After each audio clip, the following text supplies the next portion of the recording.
Ayan, ang ulam namin mag-asawa ay napakasimple lang. We have danggit. Ano to Papa? Hipon? Ano? We have squid. Daeng. We have pinirito.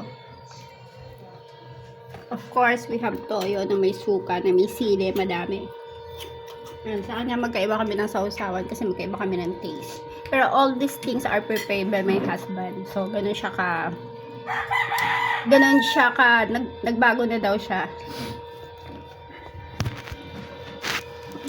May kasalanan kasi siya sa kaya ngayon nagbabago na daw siya. So, all these things are prepared. Nag-t-shirt na siya kasi nagla-live ako para ano. Ay, excuse me. Of course, he prepared my coffee.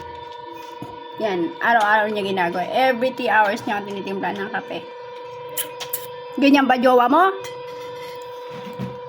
Di ko type yung jowa mo. Ang layo. Wala sa kalingkingan. Bye.